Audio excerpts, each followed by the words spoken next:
Our hopes and dreams was just to raise a family, not to have a big family, but a good-sized family. We had our first child in Wisconsin, and we moved back to Sioux City when he was 3 weeks old.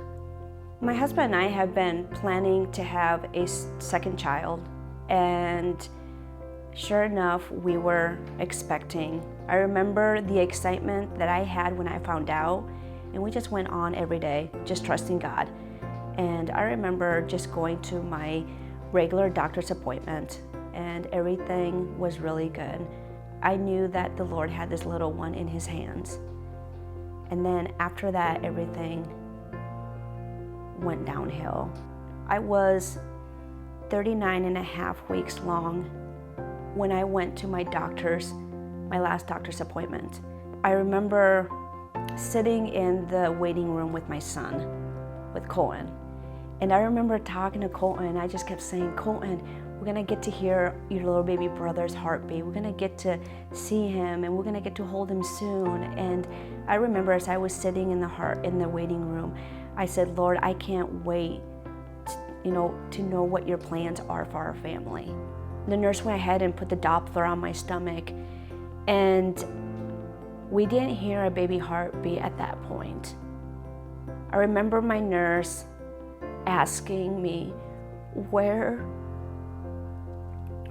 does your doctor, where do you guys usually hear your baby's heartbeat? I remember telling the nurse,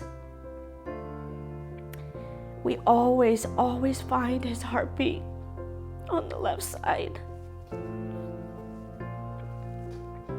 Sure enough, my nurse went ahead and did that, and she put the Doppler where I showed her, and there was no heartbeat. I didn't know what was going on. I felt confused. I felt lost at that point. Finally, both the nurse and the doctor came in, and my doctor acted a little different at that point. And my doctor went ahead and tried to check and see if he can find his heartbeat, and there wasn't one. He finally came up to me and he said, you know what, we're gonna go ahead and have you head to the hospital.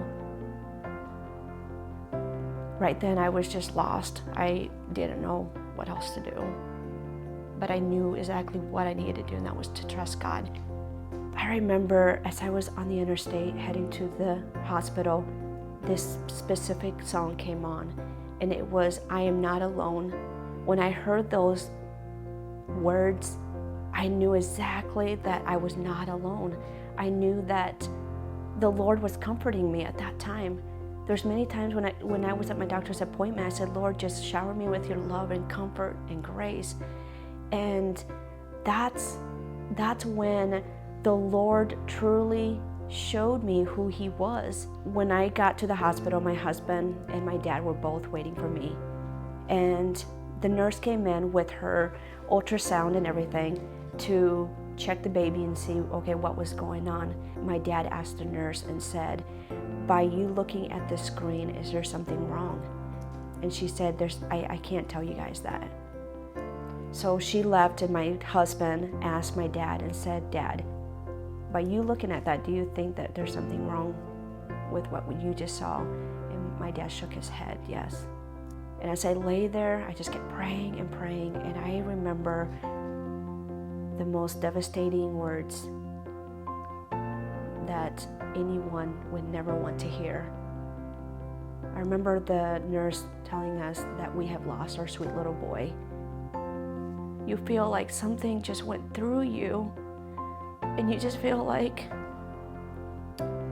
your world has just turned around and it just has crashed. Lord, I don't know what to do anymore. Throughout my whole pregnancy, you wanted me to trust you. And now, with the loss of our sweet Miles, I said, Lord, thank you for just allowing me to be his mom, allowing me to carry him during that almost 9 months. The kicks, the hiccups, everything that just went in, everything that just went on has brought so much joy to me. Lord, one of the things I just want you to know is that this child ultimately belongs to you. And I said, he's not my child, he's your child. I said, you gave him to me, and now you took him home. And I just want to praise you and thank you for that. I never got to really say goodbye to him.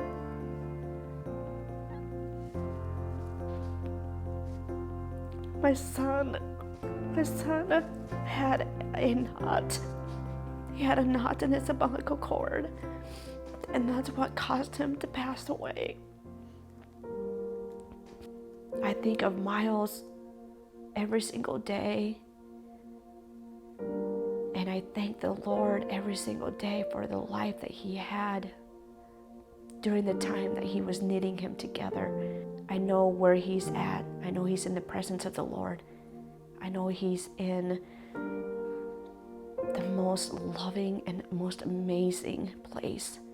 And I can't wait to meet him one day. And I think that's what makes me excited and just look forward to heaven more, because I know I have a little boy that is going to be waiting for us. We are going to be having a little boy again in like 9 weeks, and not being able to hold Miles or hold him and give him all those kisses, with this one, that's something that I am just looking forward to. I can't wait to hold him, to kiss him and bring him home, and finally be able to say thank you, Lord, for just this little bundle of joy.